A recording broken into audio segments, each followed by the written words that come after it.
So it's Saturday night, December 16, 17, or 18, somewhere around there. And it's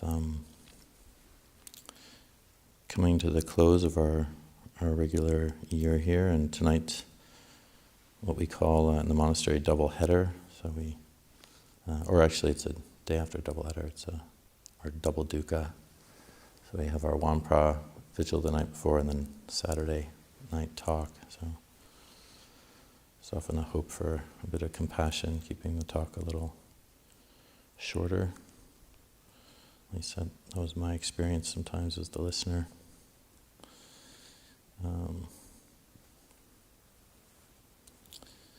So we'll see what happens.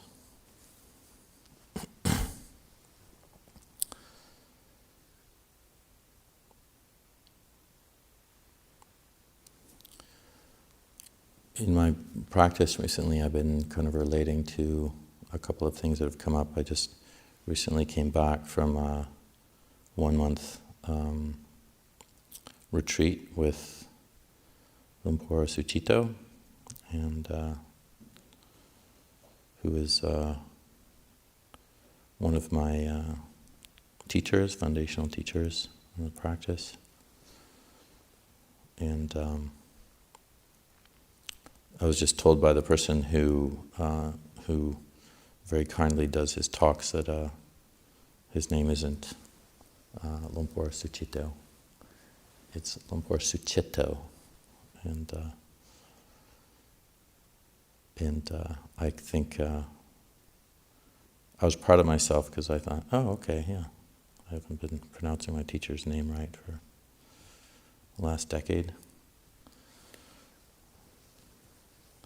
And I didn't feel very offended, except like a half an hour later. Then I started feeling offended, and so I kind of said, "Oh, what's that about?" Looking at that, and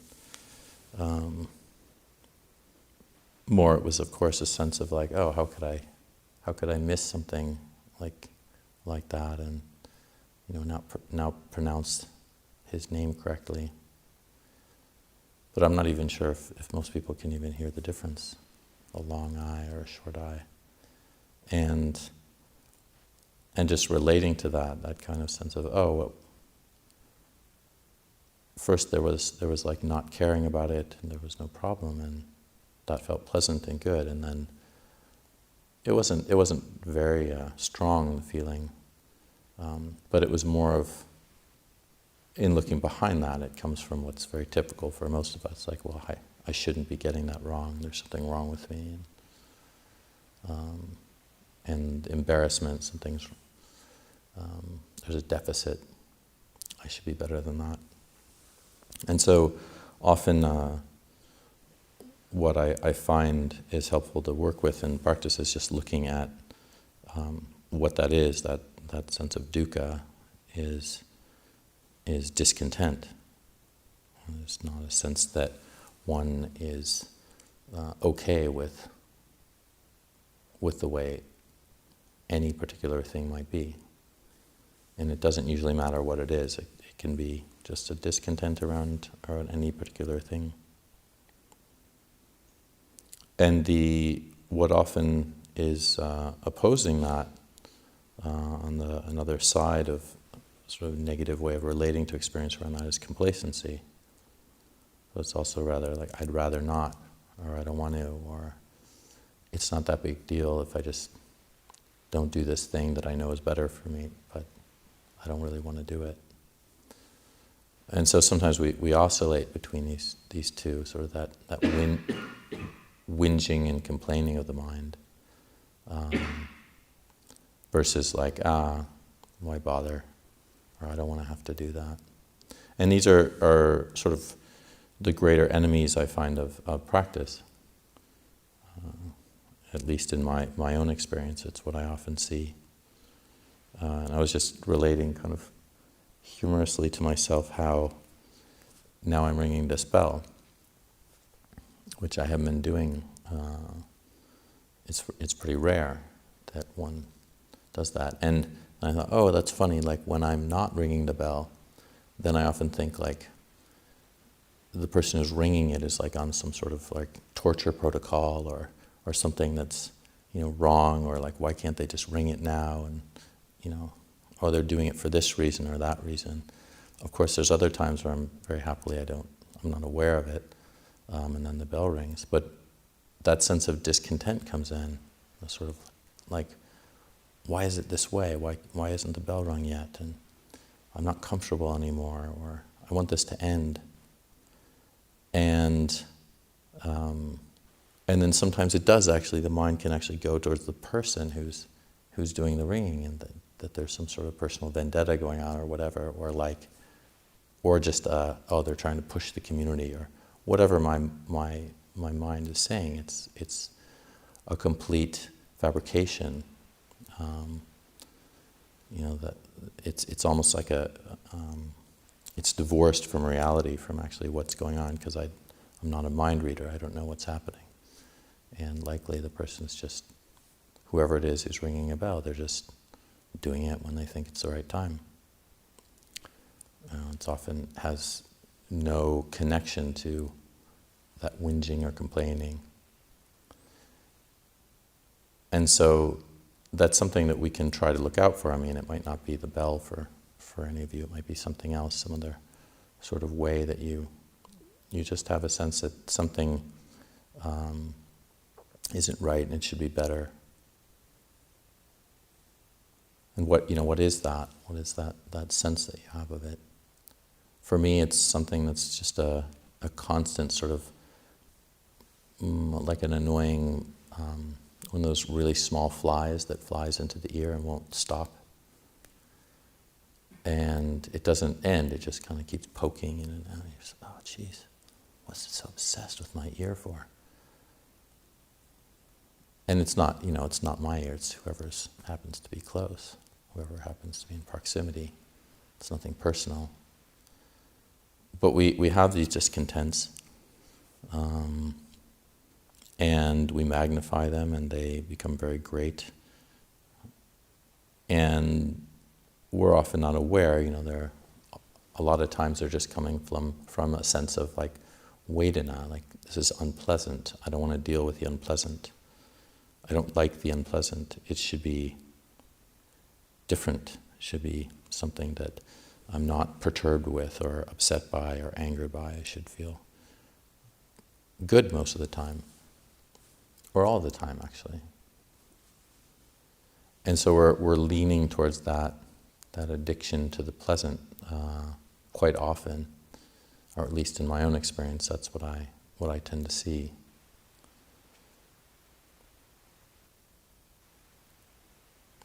When I started this retreat with Lumpur Suchita, we were discussing the schedule, and so we sat down and there it was. It was going to be kind of we were setting up a schedule for the month, and then Lumpur just decided, I don't kind of like the way it is. I think we should kind of push it a little bit more out.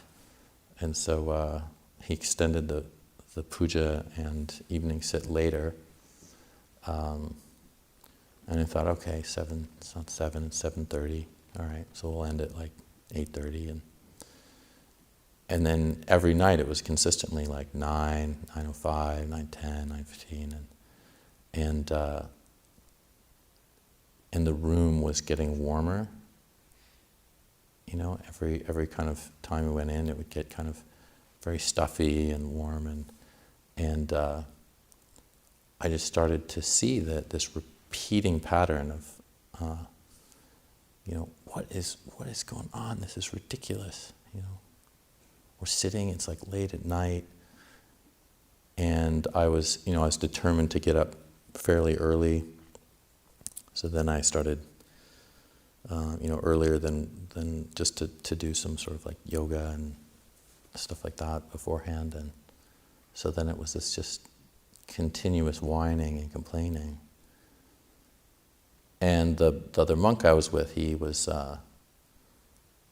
wasn't discouraging this very much. So we were living in the same small what was it? It's kind of like I guess I'll call it a very small house. And so then it would, there was just sort of this whining, and I started to just get really annoyed with my own annoyance, and just recognize the dukkha that's created when we follow our own sense that it's, this discontent. It shouldn't be like this. I should be experiencing what I want to experience, which is, the puja should end when I think it should end, and the room should be cooler,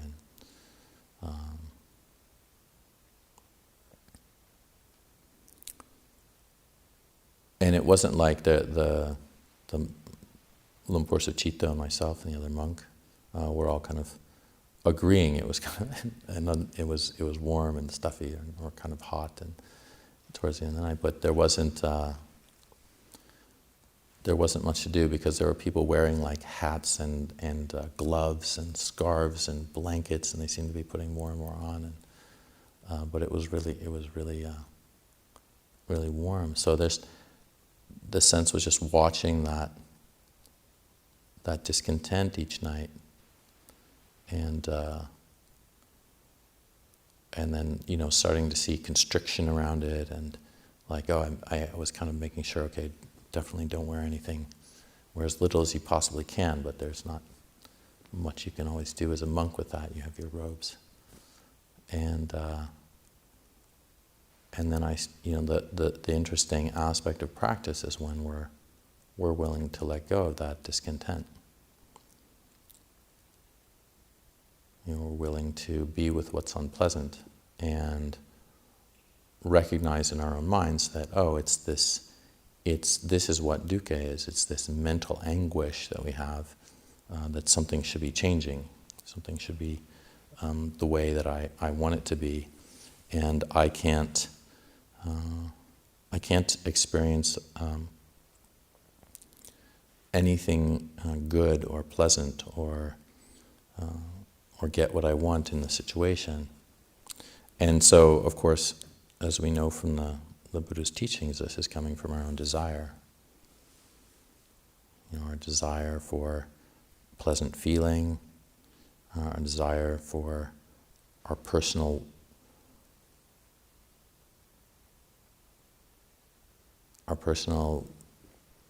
wishes to have our experience suit our particular needs and wants and our particular feelings. So we want everything to kind of fit in with our own world, our particular worldview, our particular idea of how everything should be. And it sounds kind of like how a child might relate to the world or something like that, but it's just very constant, that sense of sometimes forgetting, like, oh right, the practice is often really working with these challenging situations and then waking up to them and saying, oh, this isn't really a big deal for me to work with this. It's not a problem. But to get to that, it's not a problem, it takes a little bit of work. It takes some letting go. And the examples I've told might seem a bit, innocuous. They're not so torturous, not so difficult. But the mind will make much of nothing, and it often does.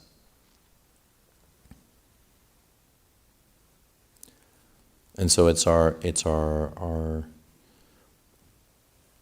work, if we're engaging with the Buddhist teachings, to continue to kind of bring this up for ourselves when it is that we're kind of essentially lying to ourselves. I can't deal with this. I don't want it to be this way. It should be some other way. It should be better. And we say, yeah, that's right. So the experience that's helpful for ourselves is to often think, oh no, that's not right at all. And to discourage ourselves from moving in that direction. So we kind of have to be our own cheering squad. And we have to encourage ourselves all the time to move away from that discontent, that sense that if we just get the conditions right, then we won't suffer anymore.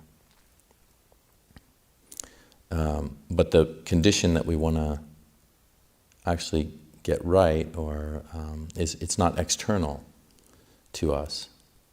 It's an internal job. It's our own sense of desire, our unwholesome desire that we need to work on.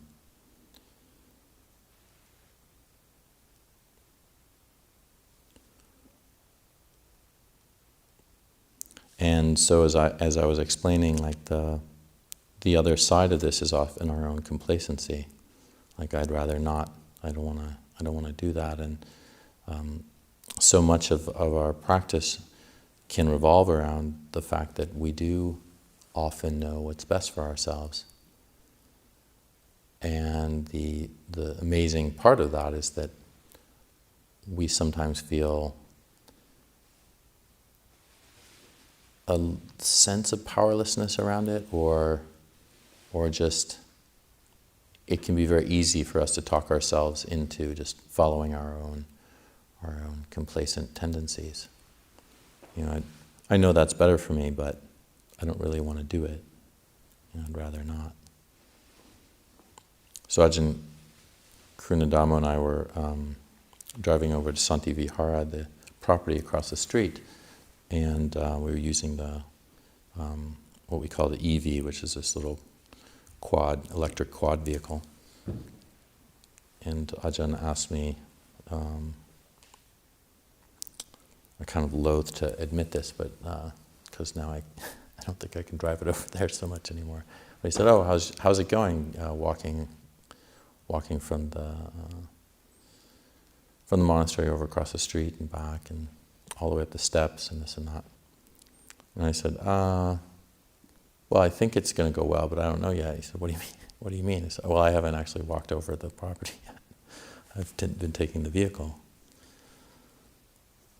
And he said, "Well, isn't it? I thought the point was for you to have this bit closer to the, this kuti that's closer to the cloister here, and that's helpful for your feet and everything." And I said, "Oh, yeah, that's true, but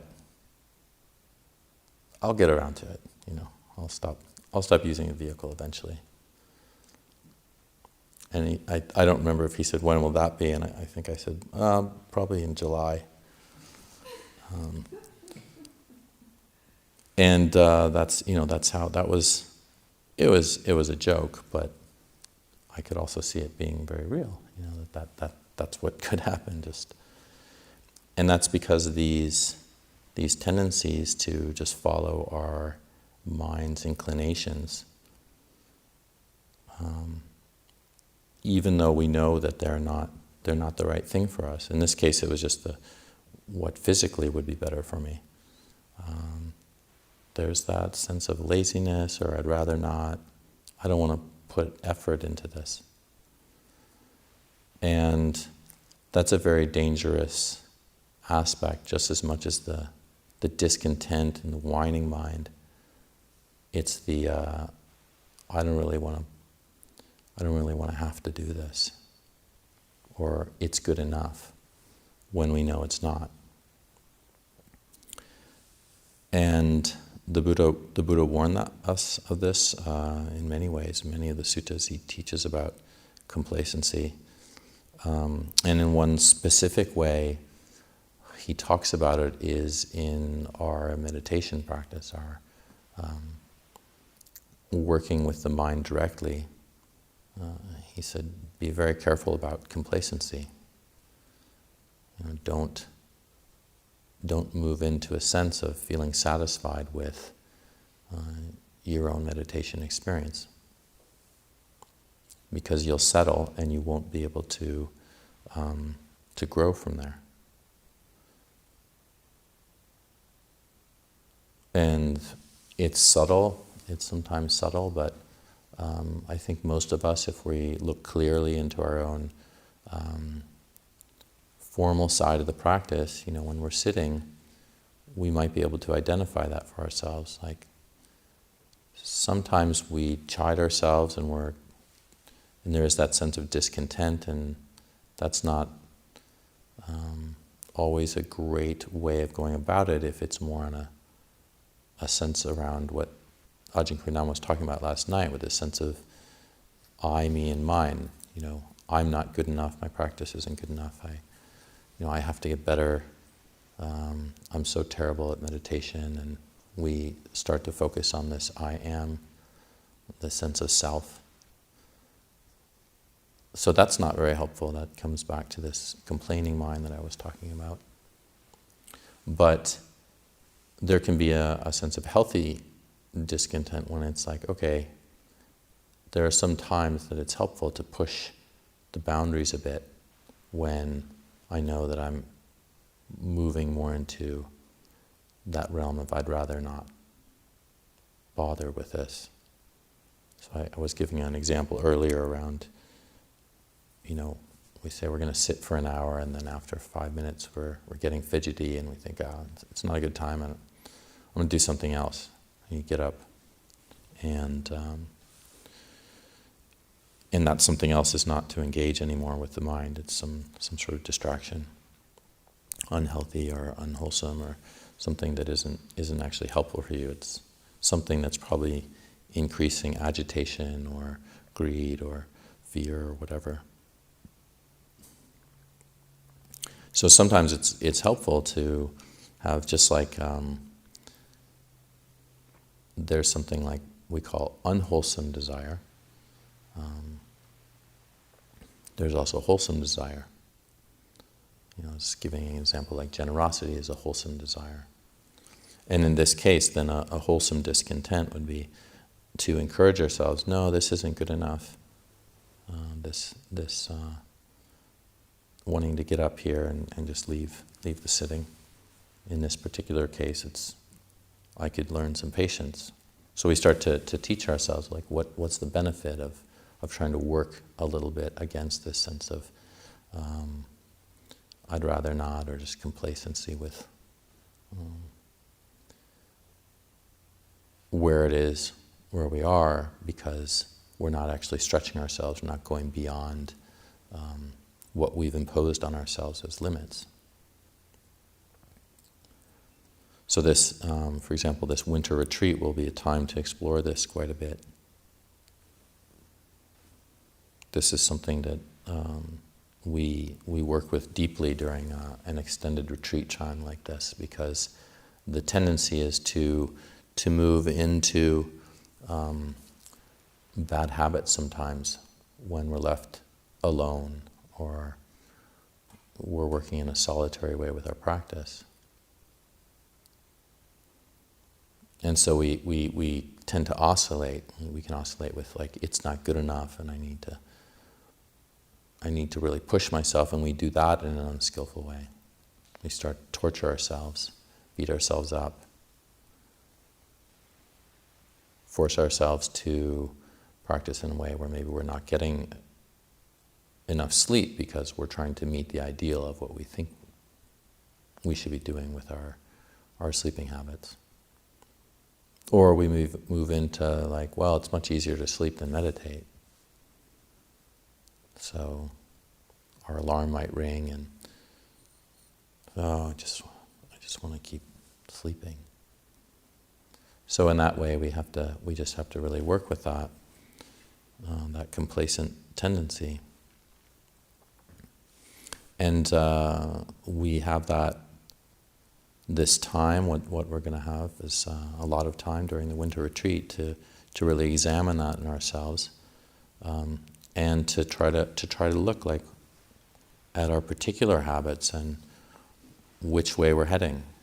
And of course, it can be very confusing because it's hard to know. Like, obviously, what I'm talking about right now are like they're opposite directions. It's like one is don't be complacent, and the other is, don't be so discontent with your experience, and complaining that it shouldn't be one way or another. And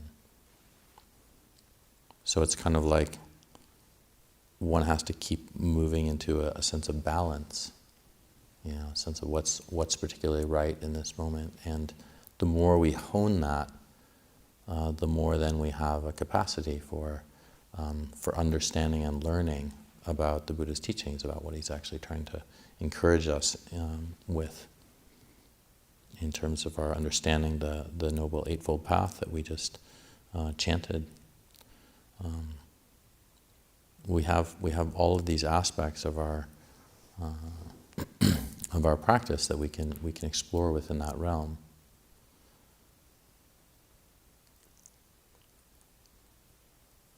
And for each one of us, I mean, I just put a little time while you're listening to this talk. What are the ways that you do have a feeling of complacency? What are the ways that you find that you're not stretching out your practice? That you're sort of like, I'd rather do it this way or that way. That you're saying, I don't really want to push myself in that direction. Oftentimes it's in particular things like around sensual desire. It can be food, how we work with food. It can be, something as simple as like just cutting down on how much food we have, or sometimes like some people are a bit too hard with the food stuff. They sort of, I was just with an Anagarika over on this retreat, and he was just like, he was determined, I'm not going to have anything that has sugar in it. And luckily he didn't mean carbohydrates, but he was trying to be quite strict with this. So then it was causing a little bit of problems with what he could eat or couldn't eat. And one thing that was nice is we were just receiving food at the mealtime, like we weren't actually making choices so much. And that's a really nice thing to work with in terms of both mostly with this sense of wanting things to be a particular way. So we just came to a table and people were putting food into our bowls. They were ladling it into our bowls. And it was amazing to work with that sense of discontent, because there wasn't a day, I think, that went by that I didn't notice it just arising. Like I wanted more of that, or I didn't want so much of this. And then just trying to remind myself, wow, what's most important is that there's giving happening. It really doesn't matter that I got too much food and now what am I going to do with it? The whole focus then could really be around the sense of generosity. And as soon as I started to pick that up, then it became more of an enjoyable sense. It didn't really matter what was put in my bowl. And even at the end of the table, there was these 3 salad dressings, and so the person who was offering which salad dressing would you like?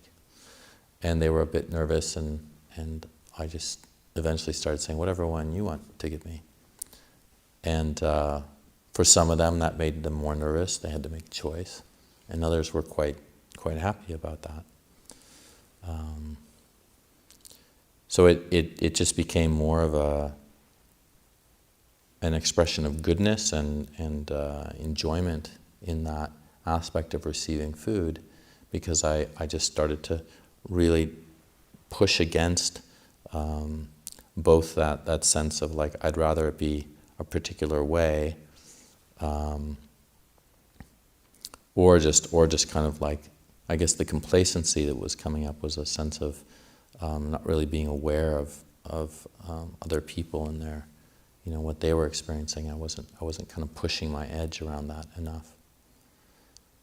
And what I found was what came about this was just an enjoyment,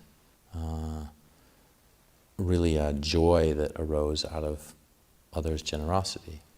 Sort of like, so it took on the true word of anumodana, that sense of really enjoying the goodness that people received. And then it became a whole relational realm relating to others in that way that was very caring of what they were doing. Now none of these people, as far as I could tell, almost the entire time had actually made any of this food. But they were offering it. And that was they were the people who were sitting on this retreat. And so it was quite a joyous affair, and then it just became something that in terms of changing that lens or that focus on the material end or what was happening, or at least giving rise to or power to the mind that is kind of wanting something to be a particular way and not liking when it's not that way. It just like vanquished all that. I mean, it wasn't all the time. It didn't, sometimes mindfulness was lost and that would creep back in. But when I worked more with that sense of at least bringing up the wholesome and honoring generosity and witnessing that, then that just allowed the door to open up with so much joy and happiness. And what happens when we believe in our own discontent and frustration or continuing to argue with the way things are is we get very stuck in our ways. And essentially we can also become so very, very much complacent with that. Like we don't encourage ourselves.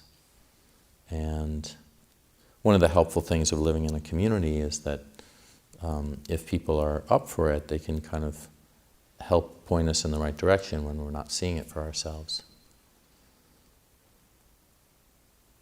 And I find like it's also very important to be careful because we don't want to make it for ourselves a situation where people feel like they can't encourage us in that way. Because sometimes it's very painful to receive feedback or a nudge, and it's also very a skill that one learns in a monastery, how to help others in a way that doesn't offend them. But it's very hard because sometimes people can get offended quite easily. So you have to figure out how to do that. But also, I think for each of us, we have to know that we want to keep our ears and eyes open for that encouragement from others, because one of the worst things that the Buddha talked about in the holy life, and this would be whether one's practicing in the robes or not, it's the same thing. When you begin to close yourself off to others being able to encourage you or to help you rise up in your practice by pointing out something that you're not seeing in yourself that's causing you problems, then you essentially, it's I think the Buddha called it death in the holy life. You can't, you're not going to be able to learn without others, because it's very hard to have that perspective of ourselves. It's very hard to always see like these defilements and problems that we carry within.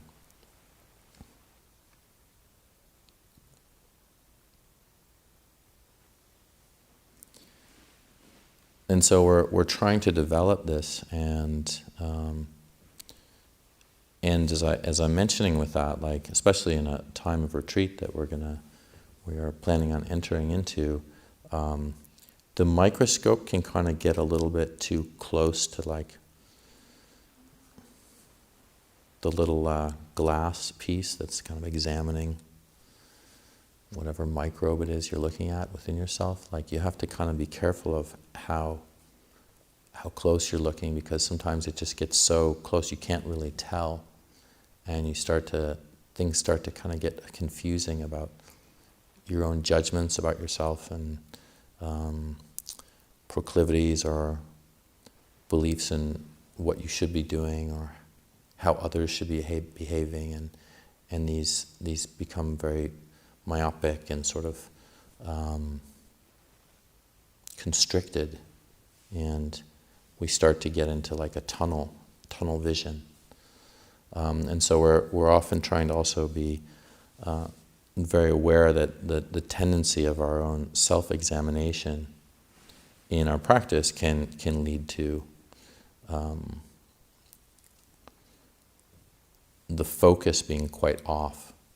And so we have to try to broaden that within ourselves. We have to kind of widen our perceptions, widen our ways of looking at our own practice, and open the door to the possibility that we might be seeing things quite not in quite the best way for us to see them, because we're only coming from our own perspective. We're coming from our typical habits and patterns, and we don't recognize something outside of that. So that's why it's so easy to follow our own discontents, because we're often used to doing that. And if we're not questioning it, then it just becomes sort of normal, just normal for ourselves. It's where the Buddha talks about lying as such a problem, because he says that someone who is capable of lying, and this is why it's such a strong thing for the Buddhist teachings. They're capable of doing any kind of evil, he says. And why is that? Because if you begin to lie and it becomes something that takes over your identity, your whole way of interacting with others, you're just going to start lying to yourself. And so you will be incapable of knowing what is right and wrong. And so we're trying to be really up to the tendencies of our own mind, how we fool ourselves,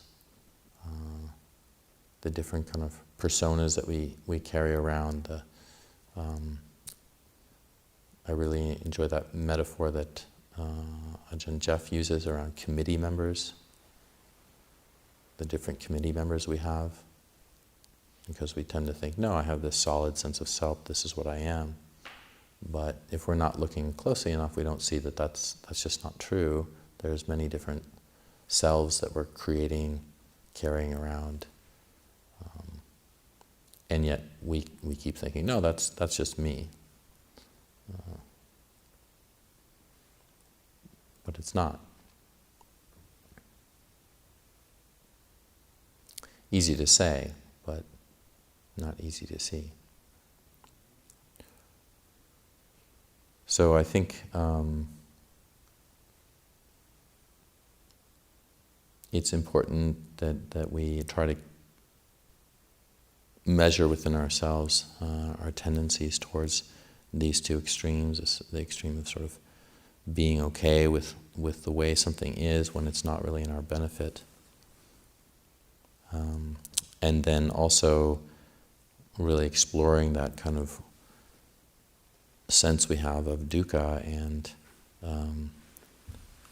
when we believe in it and we believe in our own discontent, dissatisfaction with the way something is, and we start to lose the potential for exploring the letting go of that and the ability to work with the unpleasant, and to see that that's actually our duty when we're practicing the Buddhist teachings, to expose ourselves to what is unpleasant and be willing to work with it, and to be willing to go beyond it, so that it doesn't create a pathway of our habits and practices and the way we interact with the world,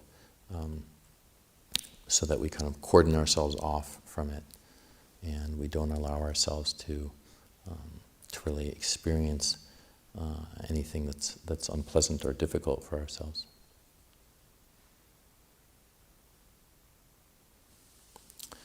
So those are just some words tonight, and encouragement, and wish everyone well in their practice, and anything that's been useful with what I've said, please take that with you. You can reflect on it, but anything or everything that's been not so useful, then just feel free to leave it behind. You're welcome.